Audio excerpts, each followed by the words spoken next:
Oh, Dr. Oz. Dr. Oz, what are you doing, dog? This guy keeps popping up in the news for the dumbest reasons imaginable. There's a scandal after a scandal on top of a scandal within a scandal anytime you see his name trending on Twitter. So apparently in 2014, he went on The Breakfast Club, which, by the way, awesome show. Sure, a lot of you guys listen to it. Charlemagne's hilarious. A question came up. I guess it was from a listener who called in, or I don't know, may have been one of the hosts. But Dr. Oz says something that's getting quite a bit of traction about the issue of incest. Okay, so he said, I can't stop smashing my cousin. We hooked up at a young age, and now in our 20s, she still wants it. No matter how much I want to stop, I always give it to her. Help me. Now, what advice would you give that person? If you're more than a first cousin away, it's not a big problem. Okay, so second cousin. Yeah. It's fine to smash. Yeah. You know, it's so funny because I knew that. Yeah. How did you know that? Because you I'm smashed from the it. country. It's Third cousins. Yeah, it's fine. It's all good. 'Cause they say Okay, so he said, I can't stop smashing Listen to it one more time. my cousin. We hooked up at a young age, and now in our... By the way, that's such an amazing question. I can't stop smashing my cousin. Like, what the fuck, bro? Now, by the way, notice the person who asked that did not say, I can't stop smashing my third cousin. They said, I can't stop smashing my cousin. our 20s, she still wants it. No matter how much I want to stop, I always give it to her. Help me. Now, what advice would you give that person? If you're more than a first cousin away, it's not a big problem. Okay, so second cousin. Yeah. It's fine to smash. Yeah. You know, it's so funny because I knew that. Yeah. How did you know that? Because you I'm from smashed the it. country. It's Third cousins. Yeah, it's fine. It's all good. 'Cause they say Okay. So look, I'm not an expert or a doctor or a scientist who can give you the exact numbers, but my understanding is that, the main issue with incest is if you procreate, if you reproduce, then there's a pretty high likelihood that there's going to be, I don't want to say deformities, there's going to be like issues with the fetus and then the baby, that it's a much higher likelihood for a whole host of illnesses. And, that's why think back to, remember the royal families back in the day? They used to want to keep their bloodline pure. And so they would marry from within the family, and they would do it for generation after generation after generation after generation. And, there was an issue with, low intelligence among the offspring. There was an issue with what's it called? The Habsburg jaw thing, I think, where they had that big jaw. That all stems from the fact that it was incest that brought about these kids. There's, I don't know if it's like autoimmune diseases or if it's genetic diseases. There's a whole host of issues that go hand in hand with that. Now, it is true that the further away you get in terms of relation, the lower the chance is.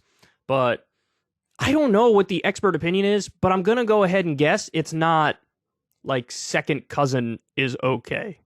I think you probably have to go more removed than that. And by the way, this reminds me, I just watched on Netflix, this, I don't remember the name of it, but it was this really, really interesting documentary about this guy who was a fertility doctor. And the fertility doctor was in Indiana, and, all these women, he was like number one in the country at being a fertility doctor at the time. I think this was like 70s and 80s. And maybe even earlier than that. But anyway, he all these women would come to him. He would say, "Oh, we get our semen donors come from the medical school, and we have boys who volunteer, guys who are 20 whatever who volunteer to give their semen, and we match it according to whatever sort of broad characteristics you want. We try to make sure there's no history of all these bad diseases, so the baby's going to be healthy, etc." Come to find out, this dude would use his own semen all the time. And I think the number was a little less than 100 known half brothers and sisters.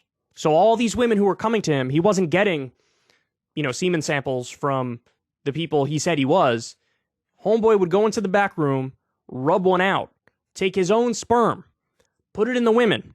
And remember, a lot of these people were from the area. So you had all these people now with nearly 100 brothers and sisters walking around in this small area. And one of the people was able to deduce what happened here because they were interested in meeting their siblings, right? And, he was basically caught red-handed doing this. And I think the number in the movie was like 94 or something. There were 94 known half-brothers and sisters. And that raised all sorts of issues. It raised all sorts of issues in terms of like the dating market in that area. And by the way, we don't even know if that's the total number of women that he did it with, because for like 30 plus years, he was a fertility doctor. He could have been doing it, way more than that. And turns out he believed in this sort of cultish Christian theology, which is, they call it the quiverful theology, which is, that part of the Bible that says like, be fruitful and multiply. They take that very literally, and they think if they reproduce more and more, they're creating like warriors for Jesus. And that was one of the reasons he was doing it.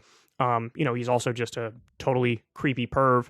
The other thing is he had a variety of health issues that, a lot of these kids of his ended up having. And so he lied to them on that front as well. And now, by the way, this end of that story is so frustrating because they didn't actually get him on any crime. They tried him for some low-level crime for like lying basically to investigators because there was nothing in the law that allowed them to get him for some sort of, sexual abuse. And I mean, that's kind of crazy. If you ask me, I think some sort of medical malpractice would have made perfect sense. I mean, he committed fraud by lying to these women, right? They were violated because it wasn't the terms that they agreed to. But apparently, for whatever reason, they couldn't get him on that. I mean, they should have been able to, but they weren't able to. And so the dude, he was able to sort of get away with what he did, even though the story came out. So anyway, this is a long way. This is just me talking about the issue of like, because that fertility doctor did what he did, there were all these issues in the dating market in that area because people were related. And, Dr. Oz saying second cousin is okay. I don't know, man. I don't know, dog. I do not know. But anyway, I mean, but Charlemagne's response leads me to believe there are a decent number of people who would hear this and say, yeah, whatever, it's fine. But really, second cousin? Second cousin. You're not even at least going to like third? It's second? I don't know. I'll leave it up to you guys, but of course, Fetterman got a good little chuckle out of this, and he quote tweeted this and said, another issue where Dr. Oz and I disagree. So, and by the way, I got more on Dr. Oz coming up tomorrow that you're going to like, but man, for all the wrong reasons, he's coming up. I mean, this is one of the smaller scandals of the shit he's saying and the shit he's doing and his flailing, desperate attacks against Fetterman. And that's why Fetterman is up, in some polls by double digits. Hey, y'all, do me a favor and like and subscribe. It helps out big time in the algorithm. Click the bell as well for notifications when videos drop, and watch that video on screen right now. You know you want to.